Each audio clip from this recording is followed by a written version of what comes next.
Jacques Walter, donc vous êtes directeur du centre de recherche sur les médiations à l'université de Lorraine. Plusieurs centres de recherche travaillent depuis donc juin 2016 et pour une durée de 10 ans sur la mémoire des attentats du 13 novembre. Les chercheurs du CREM ont déjà réalisé des dizaines d'entretiens cet été avec des témoins des attentats. Alors, deux questions en une. Qui sont les témoins que vous avez retenus? Et expliquez-moi quel est le but de cette investigation de longue durée que vous menez. Oui. Alors il y a environ 90 témoins qui sont venus nous rencontrer.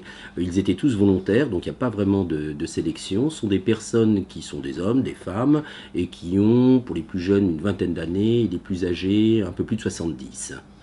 Voilà. Pourquoi cette étude? Pour trois raisons principales. Comprendre comment s'articule la mémoire individuelle et la mémoire sociale. Comprendre quel est le jeu d'articulation vraiment fin entre les deux. Et dans un certain nombre de cas, on sait qu'il y a des personnes qui sont traumatisées par ce qui s'est passé. Et on essaie de comprendre comment certaines s'en sortent et comment d'autres, hélas, ne s'en sortent pas vraiment. Alors en quoi la Lorraine est-elle particulièrement concernée par le 13 novembre? On sait, à l'instar de Mathias et Marie à Metz ou Marie Mosser à Nancy, que la région a payé un lourd tribut à l'attaque terroriste qui s'est produite il y a 10 mois. Oui, alors bon, vous avez raison, comme dans d'autres régions de France, hein, il y a eu des victimes. Alors la Lorraine a été choisie en fait parce qu'il y a de la ressource scientifique.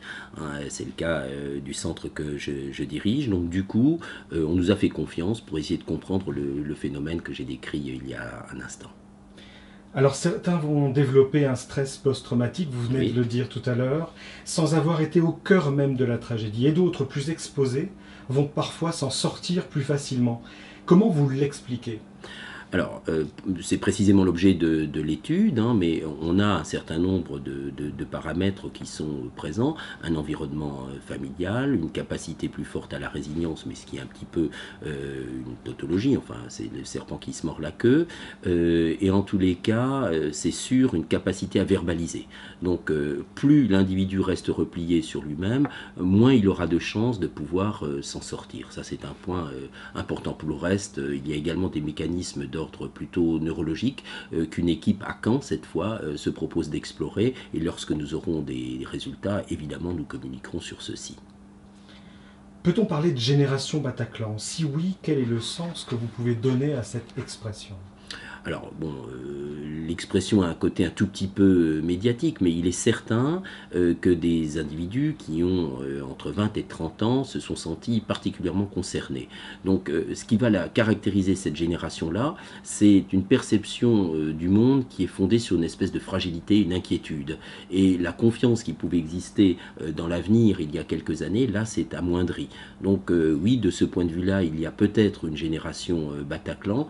Ce qu'on peut craindre, c'est qu'il y ait d'autres événements de même nature qui arrivent. Donc, le connecter à un lieu est certainement une erreur. En revanche, une génération marquée par les attentats sur le sol français, oui, ça c'est quelque chose d'important, même si ce n'est pas neuf. Expliquez-moi pourquoi ce n'est pas neuf. Parce que depuis la fin de la Seconde Guerre mondiale, il y a eu toute une série d'attentats menés sur le sol français. Dans le cadre d'une autre étude que nous menons, nous faisons le recensement de tous ces actes violents liés à des pratiques militantes et politiques, et ils sont beaucoup plus nombreux qu'on l'imagine. Simplement, on n'en a pas réellement la mémoire. Pour donner des exemples, hein, ça court des attentats de l'OAS à Action Directe, en passant par l'action des autonomistes corses, etc., etc. On peut aligner comme ça toute une série d'événements. Ils sont vraiment très très nombreux. Là encore, nous mettrons les résultats de notre étude à disposition du grand public.